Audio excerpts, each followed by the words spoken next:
Stop.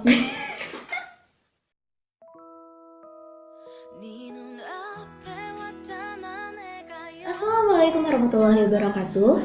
Kenalin aku Najaya Sawiyuda, BP 2011-21254 dari Ilmu Kesehatan Masyarakat A2.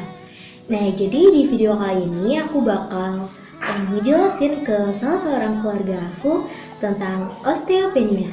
Selamat menyaksikan. Nah, jadi kemarin ini kakak ditugasin untuk membuat masalah muskuloskeletal. Nah, topik yang kakak bahas yaitu tentang osteopenia. Kamu pernah dengar nggak osteopenia itu apa?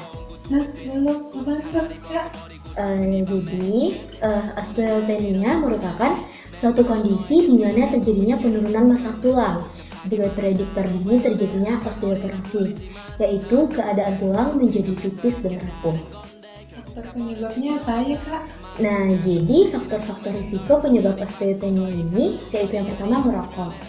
Merokok dapat berperan aktif dalam penurunan kepadatan tulang. Yang kedua, mengkonsumsi soft drink. Minum soft drink juga dapat berperan aktif dalam penurunan kepadatan tulang.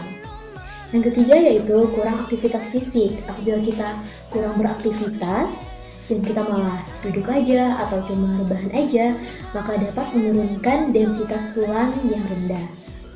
Yang keempat, diet yang tidak benar. Nah, kalau kita melakukan program diet, kita juga harus memperhatikan makanan-makanan yang kita konsumsi. Apabila diet yang kita lakukan tidak benar, dapat menurunkan asupan gizi dalam tubuh termasuk kalsium. Yang kelima, jarang terkena sinar matahari. Nah, sinar matahari sangat bermanfaat bagi tubuh kita untuk menghasilkan vitamin D yang penting bagi kepadatan tulang. Dan yang terakhir yaitu meminum alkohol. Minum alkohol dapat berperan aktif dalam penurunan kepadatan tulang. Gitu. Nah, jadi patofisiologi osteopenia yaitu ketika peak bone mass atau puncak massa tulang usia 25 sampai 35 tahun dicapai, maka tidak ada lagi peningkatan massa tulang, di mana penyerapan tulang lebih banyak daripada pembentukan tulang. Nah, osteopenia atau penurunan massa tulang terjadi jika massa tulang berkurang dari puncak massa tulang yang telah dicapai. Nah, untuk gejala-gejala osteopenia ini merupakan silent disease yang terjadi tanpa disadari karena tidak menimbulkan gejala yang nyata atau rasa sakit. Nah, namun di beberapa orang, osteopenia ini memiliki gejala berupa penurunan tinggi badan. Cara terbaik untuk mendiagnosisnya yaitu dengan menjalani tes kepadatan tulang yang disebut dengan Dual Energy X-ray Absorptiometry atau DXA.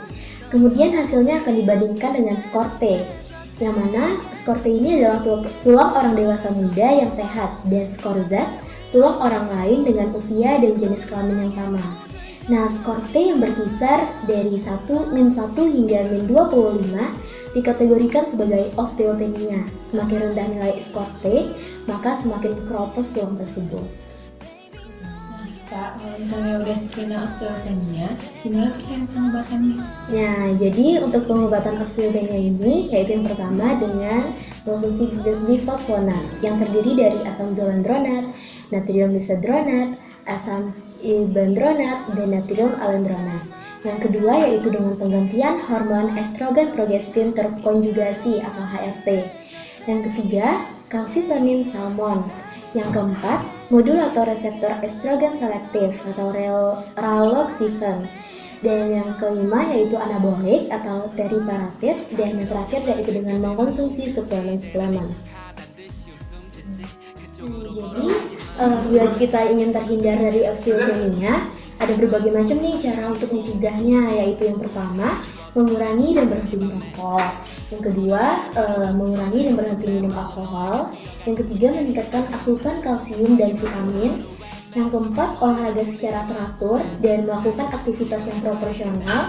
Yang kelima, mengurangi konsumsi soft drink. Dan yang terakhir, melakukan program diet yang lebih terarah. Sebagai calon sarjana kesehatan masyarakat, apa aja sih saran-saran buat permasalahan ini? Oh ya, jadi untuk saran untuk pihak-pihak terkait sebaiknya membuat program pencegahan gangguan kepadatan tulang melalui promosi kesehatan dan penyuluhan kesehatan kepada masyarakat tentang gangguan kepadatan tulang itu sendiri dan pentingnya untuk mengonsumsi makanan yang bergizi dan seimbang. Nah, untuk masyarakat disarankan untuk membiasakan berolahraga secara rutin, yaitu 3-5 kali seminggu dengan durasi minimal 30 menit setiap kali berolahraga, dan menghindari kebiasaan merokok atau minum alkohol untuk menjaga kesehatan tulang sehingga terhindar dari gangguan kesehatan tulang. Nah, jadi kalau misalnya kamu melihat atau kamu merasakan sendiri kalau tinggi badan kamu itu telah berkurang lebih dari 2,5 cm tanpa penyebab yang jelas, maka sebaiknya kamu melakukan pemeriksaan kesehatan kepada dokter. Apalagi jika usia penderita tersebut yaitu di atas 50 tahun yang pernah mengalami kecelakaan atau patah tulang. Nah, jadi untuk osteopenia ini memiliki keterkaitan dengan sistem endokrin. Sistem endokrin merupakan suatu sistem yang terdiri dari beragam organ dan kelenjar. Kelenjar akan menghasilkan hormon yang mengatur berbagai fungsi organ tubuh. Nah, salah satu hormon yang dihasilkan yaitu hormon paratiroid. Nah, apabila hormon ini mengalami gangguan, maka dapat menyebabkan berbagai macam masalah, dan salah satunya yaitu dapat terjadinya osteopenia. Nah, mungkin sekian penjelasan tentang definisi, gangguan, atau cara pencegahan dan cara pengobatan, serta saran-saran juga tentang osteopenia ini. Kakak harapkan semoga kamu dapat mencegah terjadinya osteopenia ini dan dapat disampaikan kepada teman-teman gitu, agar teman-teman dan keluarga kita dapat terhindar dari permasalahan osteopenia ini. Oke? Baik, terima kasih.